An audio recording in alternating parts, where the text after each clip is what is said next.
LoZ New Comic Book Day! What's going on, everybody, and welcome to another episode of the LoZ NCBD. That is the New Comic Book Day by the Legion on Zoom, and this is for 7/21/21. What do we got, El Doctor? Yeah. So we have a few good picks. Some picks are before I've given you some lukewarm ones, some that I'm gonna experiment for you guys, and then you come back and we'll tell you about them. But for these ones, I'm fucking dead set excited. The biggest one I'm excited about is Guardians of the Galaxy number 16. I've talked about this book before, written by Ewing, who's writing also Sword with the X book, and this was going to be illustrated by Juan Frigeri. This is huge because it's the beginning of the last Annihilation, the big event that he's writing for the summer. That's going to go with the Sword comic book. So they're both going to have a crossover. And for those of you out there who are Marvel Cosmic fans, you may remember the first Annihilation, which was a fucking epic ass event. Like, it got me fucking into Marvel. I think it got me back into Marvel. Thanks to Rod. I think, Rod, you're the one that got me, I think. Yeah, I read that whole shit back in my Marvel Unlimited days. Yeah, man. Annihilation was an incredible fucking event. Like, literally felt like war in space. Had Nova, had fucking, well, who else? Guardians. Yes, exactly. The old school, the original Guardians. I mean, not the originals from the 80s, but I mean, like, this is where the Guardians book started, the modern day one. And so then they have Annihilation Conquest, which was another cool event that had Ultron actually joining with the Phalanx and trying to take over the universe. But now this one's the last Annihilation. And you have to wonder, like, all right, doing another Annihilation theme. Was it going to be so cool? Who's the big baddie for the last Annihilation? So spoiler alert right now for everybody, because the villain was revealed in the ending of the last Guardians of the Galaxy book. And it's actually pretty fucking cool. So Guardians of the Galaxy are basically right now the Avengers of space. So there's no Nova Corps. So now they have basically the Guardians of the Galaxy are like the heroes for the United Galactic Nations. Is there a Nova, like at least one left? Or the Nova is left. Richard Rider. Hell nice. Yeah. And he's a Guardians of the Galaxy member, right? We have Star-Lord. Okay.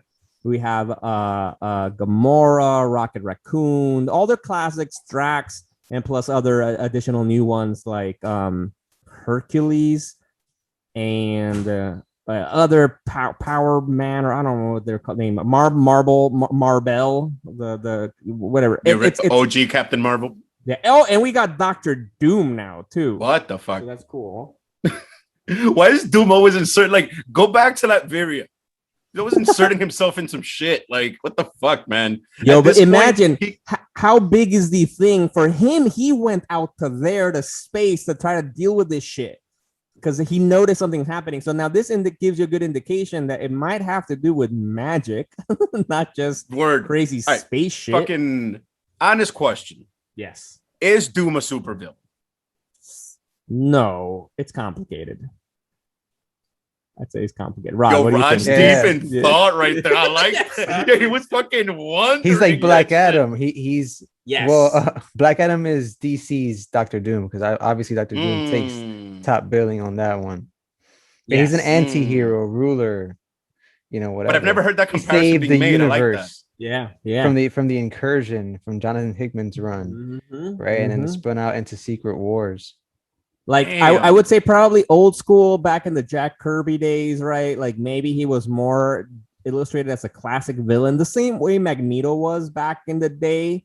But then over time, they made him much more rich and complex characters. You can't just put one simple label. Doom is above that.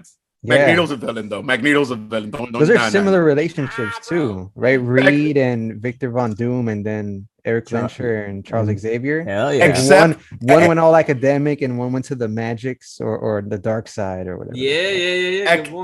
Except I would say that Magneto and Professor X, they have a deeper relationship, I would think, than just like Doom and Richard were the college roommates, and you know what I mean? Like it's a bit surface level. These two motherfuckers, like, no, it's like Doom delivered Richard's kid, or at least one of them. Yeah, but that was later on. I'm talking about don't hate. I don't know. Yeah. He's practically family.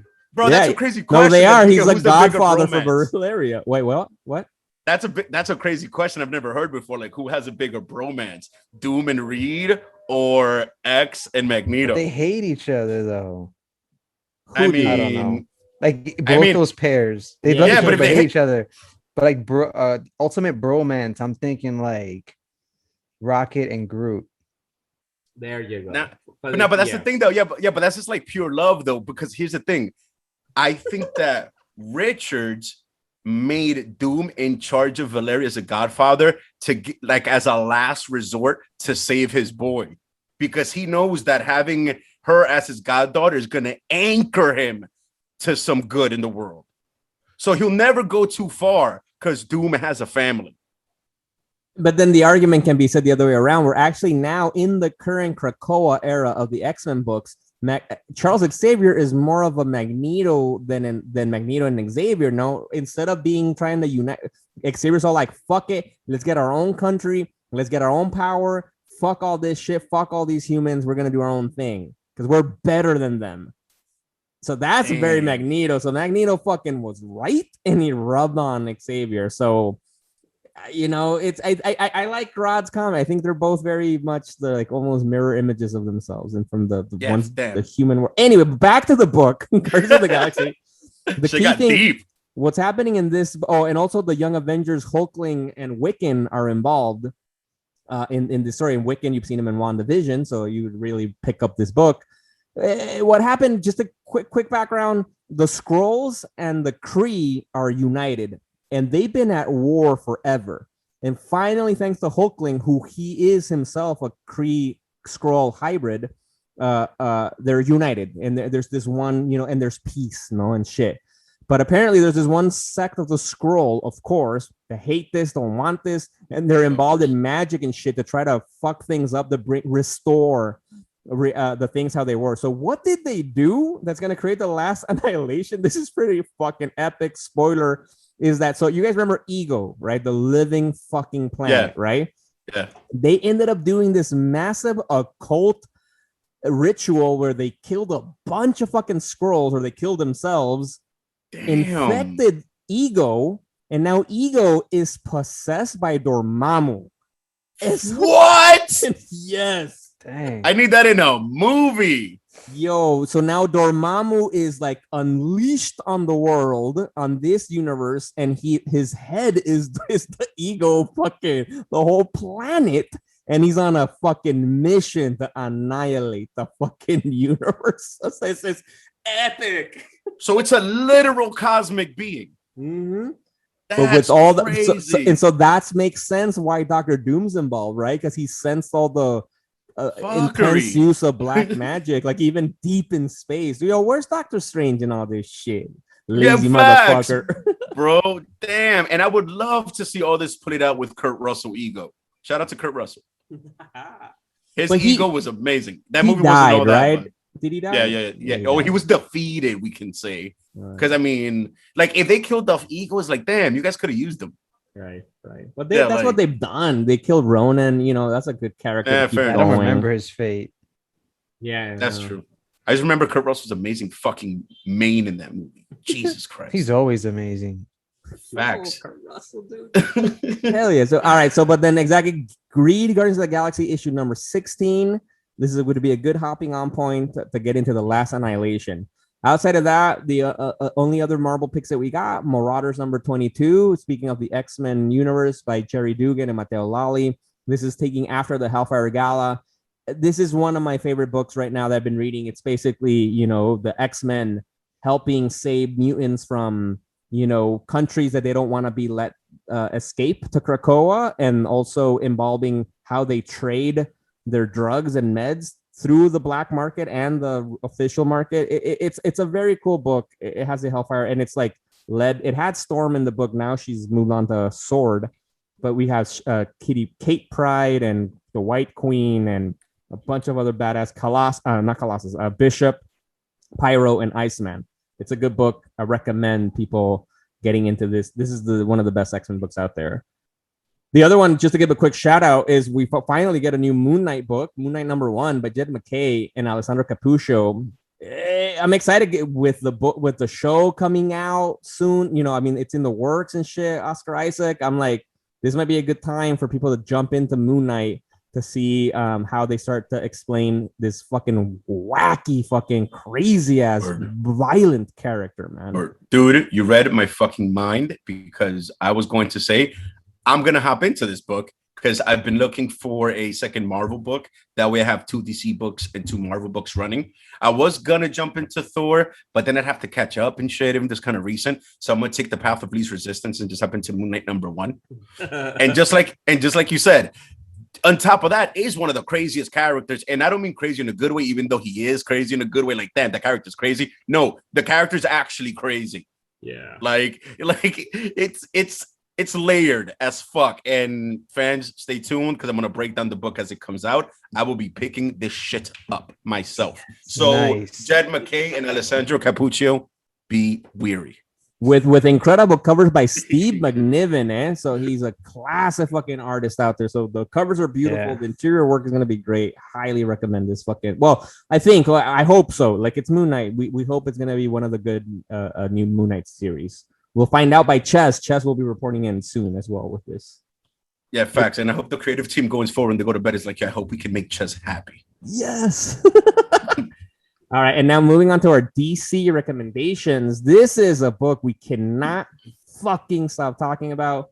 Nightwing, the Nexus issue #82 by Tom Taylor. If you're watching us right now, fucking Rod is repping Nightwing. He is fucking Nightwing, man. Like, yo, this is Tom Taylor. That's NITE-wing. Yeah. Some would even say he's just as tortured. Look at him. Wait, Dick Grayson isn't tortured. What? Dick Grayson, especially in this. Yeah, Dick Grayson is tortured. He's tortured. He's always tortured. All right. Not really. Yeah, not like Batman. What? Well, no one's tortured like Batman. That's his whole thing. All right, for the fans out there, Ches just finished Titan season 1, and which you'll hear him talk about it in our next episode, LoZ. What's it called? For All Time. Yes, for all time, you'll hear Ches talk about. So that's why, because Dick Grayson there is tortured. Dick Grayson proper, I don't know. Rod, how tortured is he usually? Yeah, it's the psychoanalysis of Dick Grayson. All right, where do we begin? All right. Yeah, early in his career, I guess when he's transitioning, when like he has the falling outs with Bruce and he doesn't know, he's trying to find himself. This is where the Titans show is. This one takes place right after Tom King's Batman run. So Tom King, he did a lot to kind of set this, to volley this to the other epic Tom Taylor. So Tom King did Grayson, right? Which was prior to this, the best Dick Grayson story that I had read in a very long time. Then he started his Batman run. Same artist, I forget his name, although he's really good. But yeah, he did that run where Nightwing gets sniped by the KGB, loses his memory for a while, becomes Rick Grayson. And this story essentially sets the table for a reboot of the character. Enter Tom Taylor with issue 78. This is going to be the 5th issue coming out, came out today in his run. So here we have, also Alfred is dead, right? He left this huge fortune to Dick Grayson. And this is kind of like almost like a new start because he regains his memories. He has all this money. He's trying to figure out how to be a philanthropist. Yes. Barbara is no longer, wheelchair bound, like she's going to be in season 3 of Titans. So they have, so he even kind of has like a girlfriend. He has a puppy. Like, come on, this guy's living it up. Like, eventually it will come crumbling down. Like the way the story works. And then he's back to torture. Yeah, but right now he's like flying high, and it's a really good run. Best I've read in a very long time. Hell yeah, and exactly, and what I like it because it has this hopeful feel to it. Because it also feels like almost reminds me of classic Daredevil runs because it's more like gritty in a way. He's a street level hero, right? Trying to make his city better, but now Nightwing has Bruce Wayne level kind of money. and he damn, it was that much. Oh Lord, yeah, he's got money. Yeah, and Bruce is broke, right? Yeah, and Bruce is broke now, which is cool. Pennyworth, let's go. It's cool that I really love seeing him struggle with how do I use this money? What should I do? Well, still trying to help Bruce. I don't no, like, and he's still doing Fuck like and like little things like in the last issue, like he fed a bunch of homeless people, and stuff like that. Like it's good shit, man. It's a good book. It's exciting, and the art, fucking Christ, the art is just beautiful. Like it fits everything so fucking well. And did you guys, Rod? You read the last issue? Yeah. There's a big at the end, right? So and also just very quickly, we have an agenda here, folks, for this behind the scenes. So I see Mikel Janin, who does the art on the upcoming Superman and the Authority #1 with Grant Morrison. He did a lot of the artwork on Grayson, and some artwork with Tom King on his Batman run as well. Gorgeous stuff. And then now we have Bruno Redondo, who's just leading in that kind of realistic, very clean, crisp artwork style. Also like Steve McNiven, another legend. So much good artwork out there. Yeah, hell yes. All right, and just to leave you more, if you're not interested enough, we'll just hook you with this spoiler from the ending of the last issue. Is because the biggest thing is now we have one of the members of the Suko family, the Suko mob, which were those, if you're a fan out there, they're the ones that killed the flying Graysons, the parents, right? So after one of their daughter just became mayor of fucking Bloodhaven, which obviously fucking Dick's not with it, right? And we end up finding out that she's not really blood related to the Sukos, but she's blood related to the Graysons. She is Dick's fucking sister. How did you feel about that, Rod? What did you think of that? I don't know. She's been in and out of the Nightwing books a lot, but this is new. This is a new turn of events. So I'm curious to see how it's going to play out. I don't know. I thought they were going to get it on at first, but... this character, has she been in the books before? Yeah. Oh, they have a relationship. They have a love-hate because she took over Haley's circus some time ago. I don't know. But she's been introduced previously. So she is sister to Dick Grayson, apparently. That's how the issue ended, right? So we'll fucking see. All right. Yo, no, Batman is tight, bro. Damn. He got money, a family, a girl, a puppy, just got a sibling. Damn. Word, and it's got Batwoman in the book. Apparently, this next issue, too, has... Because so far, we've seen Barbara as Oracle primarily, but in this issue, we're going to see her as Batgirl again. So that's going to be exciting to see her coming back. But we also had Robin, Tim Drake heavily in the last 2 issues as well. So exactly, you're right. All the Bat family, they're like, all right, we're going to Bloodhaven. Bruce, you're not rich no more. Fuck you, man. Because Bruce is living in the city now too. He's not in his mansion out in the outside of Gotham. Wait, so what is he doing for money though? He still has. Straight Owen. Hell yeah. With his bad skills. He's got some money still because he still works for his company and stuff like that. But Lucius Fox is the one now in charge and has access to all his assets and stuff like that. Yo, and deep cut, I think the closest thing Batman ever came to having a sibling is when he thought it was Bane. A word? Yeah, at one point there was a story where Bruce's dad had an affair, I think, on Santa Prisca or some shit like that. And that means allegedly in Spanish. No, but it could be used either way. Yes, or supposedly. Supposedly. Yeah, so he supposedly had an affair with a lady on Santa Prisca, and Bane convinced Bruce that he was his brother, but I think it turned out to be one big scam. But that's the closest he's ever had to be. Yeah, and one of the owls was an alleged son of Thomas Wayne. I forgot what you're exactly that one is. Yeah. That's what I was trying to think of. I'm I remember seeing that before. One of the owls or one of the Talons? He's a member of the Talons. The Talons, right? Yeah, they're one of the Talons. Okay, they're one of the main ones. Actually, I think it's the main one, the one in the Suicide Squad book that you've been recommending. Oh shit, that Was one it? specifically? No, I don't wasn't think him? so. No, I think that okay. one's related to William Dick Cobb? Grayson. He's related to Dick Grayson. Oh I yeah, because think. Grayson was supposed to be was supposed to Talon. be, I remember that story. Yeah. That story was mad crazy. All right. Yeah, again, like that was like a failed attempt to give Dick Grayson some like I didn't like that whole that he's like was bred to be a Talon storyline, but trying to give him like some like familial lineage. I like this one better, but let's see where Tom Taylor goes with it. Yep. We'll see. All right, and the last DC book we were recommending, you know, Rod just hinted at it already before, Superman and the Authority #1, written by the great fucking classic, weirdly fucking crazy stories, Grant Morrison, and illustrated by Mikel Janin, who, like as Rod said, did Grayson, who also did a lot of issues in the Tom King Batman run. Yeah, great artist.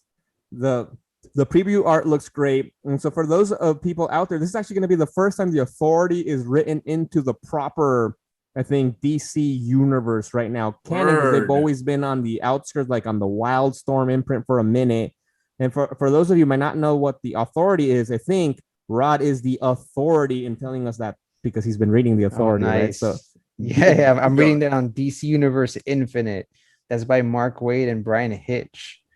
So who's the Authority? What's good? They're a Justice League-esque team, creator owned, I guess. I don't know how Wildstorm works, but you know, it's basically Mark Waid kind of created his own Justice League, or at least an analog of them to tell these stories, because they're very Justice League-esque storylines. And of course you have your Batman, your Superman, and kind of like a John Constantine, Nick Fury type of character as their leader. Damn! I forget the name. Constantine Nick Fury.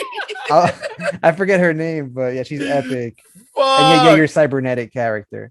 But yeah, dope ass stories. I'm like on issue like 12 or something. And it's got Midnighter and Apollo, right? And they're like apparently, and they're also like they're vicious, no? They kill and shit, no? Yeah, they have to.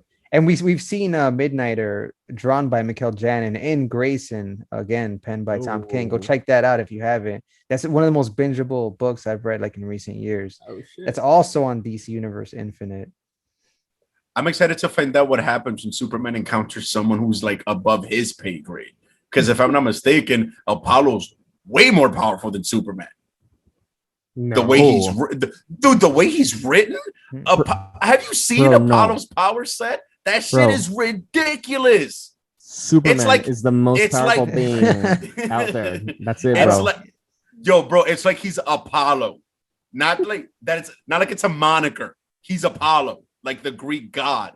It's crazy. He's not the Greek god, but like, all right, he was creating some lab and shit, but bro. Superman's the strongest, man. Yeah, they're all powerful. But anyway, but for this book, it's gonna be interesting, right? Because first of all, it's Grant Morrison, so you know he writes crazy. They write crazy shit, and we have it's this.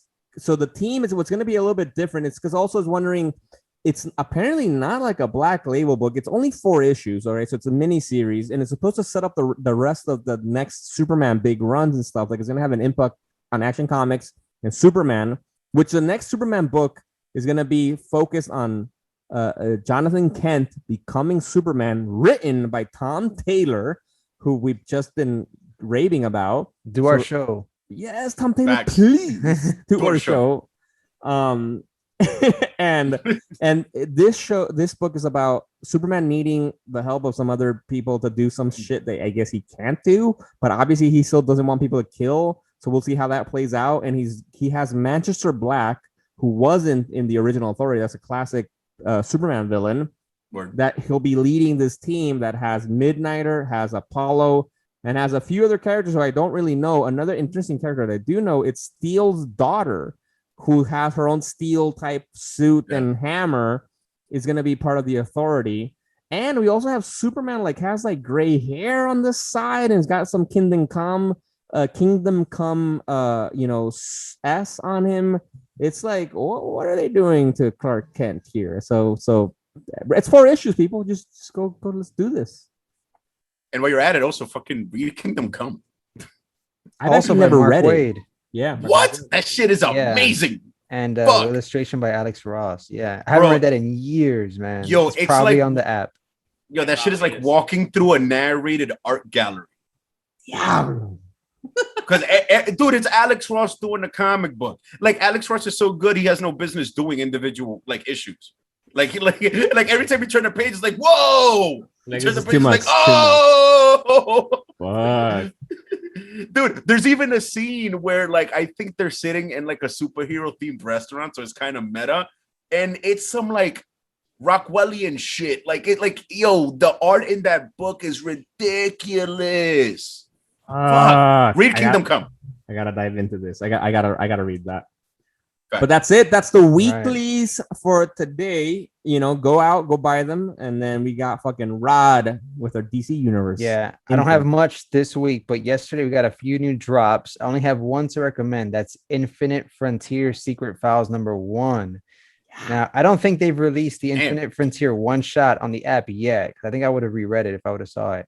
But yeah, I think that sets up like the upcoming storylines for the DC universe in the comics, spinning out of a Doomsday Clock, I think mostly, or maybe Death Metal. I don't know. Death Metal. And actually, Death Metal they just released episode issue number 7 on the app as well. So I finally started reading Death Metal. So far, so good. Beautiful artwork.